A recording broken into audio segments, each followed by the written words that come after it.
ഗാസയിൽ നിന്നും ഹമാസ് ഭീകരർ അപ്രത്യക്ഷമാകുന്നു എന്ന വാർത്തകളാണ് പുറത്തുവരുന്നത്.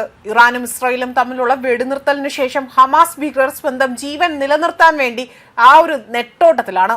പട്ടിണിയും പരിവട്ടവും കൊണ്ട് മരണത്തോട് പോലും മല്ലടിക്കേണ്ട അവസ്ഥയിലാണ് ഇവർ ശേഷിക്കുന്ന ഹമാസികൾ.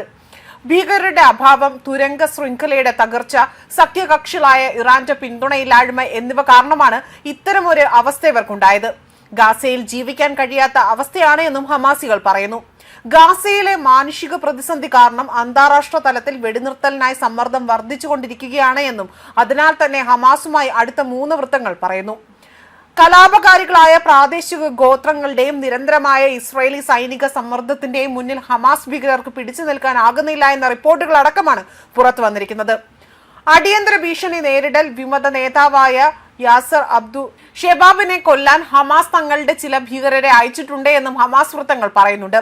എന്നാൽ യാസർ അബു ഇസ്രായേൽ സൈന്യം കൈവശപ്പെടുത്തിയിരിക്കുകയെന്ന റാഫ പ്രദേശത്തായതിനാൽ തന്നെ ഇരുവരും യാസർ അബുവിനെ കാണാൻ പോലും കഴിഞ്ഞിട്ടില്ല എന്ന് പറയുന്നു. ദാരിദ്ര്യവും തൊഴിലില്ലായ്മയും ഒക്കെ തന്നെ, അതുപോലെ കുടിയേറി പാർക്കപ്പെട്ടവരുമായ യുവാക്കളെ ഹമാസ് റിക്രൂട്ട് ചെയ്യുന്നുവെന്നും ഇസ്രായേൽ 2000-ലധികം ഹമാസ് പോരാളികളെ കൊന്നൊടുക്കുകയും അതുപോലെ തീരദേശ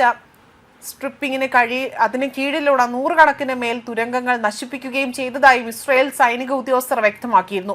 ഇതിനു പിന്നാലെയാണ് ഇപ്പോൾ ഹമാസ് ഭീകരർ അപ്രത്യക്ഷമാകുന്നു എന്ന തരത്തിലുള്ള റിപ്പോർട്ടുകൾ പുറത്തുവരുന്നത്. 2 മാസത്തെ സംഘർഷത്തിൽ ഗാസയുടെ ഭൂരിഭാഗവും തകർന്ന് തരിപ്പണമായി. അതോടുകൂടി തന്നെ ഹമാസിന് ഒളിത്താവളങ്ങളും ആഹാരം എത്തിക്കാനുള്ള മാർഗങ്ങളും ഒക്കെ തന്നെ ഇപ്പോൾ നഷ്ടമായിരിക്കുകയാണ്. മാത്രമല്ല, പണമില്ലാതെ ഗത്യന്തരമില്ലാത്ത അവസ്ഥയിലാണ് ഇവർ ഇപ്പോൾ കടന്നു പോകുന്നത്.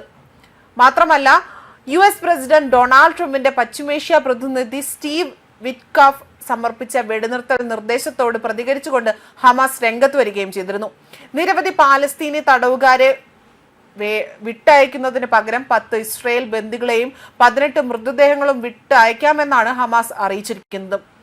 സ്ഥിരമായ വെടിനിർത്തൽ, ഗാസ മുനമ്പിൽ നിന്ന് സമ്പൂർണ്ണ ഇസ്രായേൽ സൈനിക പിന്മാറ്റം, ഗാസയിലേക്ക് വിലക്കുകളില്ലാതെ തന്നെ സഹായം കടത്തിവിടൽ എന്നിവ സാധ്യമാകുക എന്ന ലക്ഷ്യത്തോടു കൂടിയാണ് ഈ ഒരു കരാർ നിർദ്ദേശങ്ങൾ ഹമാസ് പുറത്തുവിട്ടിരിക്കുന്നത് എന്ന വാർത്തകളാണ് നേരത്തെ വന്നതും.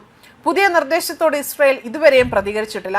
വിറ്റ്കോഫ് മുന്നോട്ട് വെച്ച വെടിനിർത്തൽ നിർദ്ദേശം ഹമാസ് അംഗീകരിച്ചതായി കഴിഞ്ഞ ദിവസങ്ങളിൽ ഇസ്രായേൽ പ്രധാനമന്ത്രി ബെഞ്ചമിൻ നെതന്യാഹു അടക്കം ബന്ദികളുടെ കുടുംബങ്ങളെ അറിയിക്കുകയും ചെയ്തു. വെടിനിർത്തൽ നീക്കങ്ങൾ ഏറെയായി സജീവമാണെങ്കിൽ പോലും ഹമാസിനെ സമ്പൂർണ്ണമായി ഇല്ലാതാക്കും വരെ ആക്രമണം തുടരുമെന്നാണ് ഇസ്രായേൽ വ്യക്തമാക്കിയത്. ഗാസയിൽ നിന്ന് സമ്പൂർണ്ണ പിന്മാറ്റമില്ലാതെ തന്നെ വെടിനിർത്തൽ ഇല്ല എന്നും ഹമാസ് വ്യക്തമാക്കി രംഗത്ത് വരികയായിരുന്നു. അതുപോലെ ഗാസയിൽ വംശഹത്യ അവസാനിപ്പിക്കാൻ ട്രംപിന്റെ നേതൃത്വത്തിൽ ശ്രമങ്ങൾ ഊർജിതമാണ്. എന്നാൽ ആഭ്യന്തര രാഷ്ട്രീയ വിഷയങ്ങൾ കൂടി കണക്കിലെടുത്തുകൊണ്ട് വെടിനിർത്തലിന് വഴങ്ങാൻ നെതന്യാഹു തയ്യാറാകുന്നില്ല എന്ന് അല്ലെങ്കിൽ ബന്ദികളുടെ കുടുംബങ്ങളും നിരവധി ഇസ്രായേൽ നേതാക്കളും ആരോപണം ഉന്നയിച്ച് രംഗത്ത് വന്നിരുന്നു. ഇസ്രായേൽ ആക്രമണങ്ങളിൽ 54,000-ലേറെ പേരാണ് ഇതിനോടകം തന്നെ ഗാസയിൽ കൊല്ലപ്പെട്ടിരിക്കുന്നതും. ഇതിനെല്ലാം ശേഷമാണ് ഇപ്പോൾ ഹമാസികൾ ഒന്നടങ്കം അപ്രത്യക്ഷമാകുന്നു എന്ന തരത്തിലുള്ള വാർത്തകളും പുറത്തുവരുന്നത്. ന്യൂസ് ഡെസ്ക് കർമ്മ ന്യൂസ്.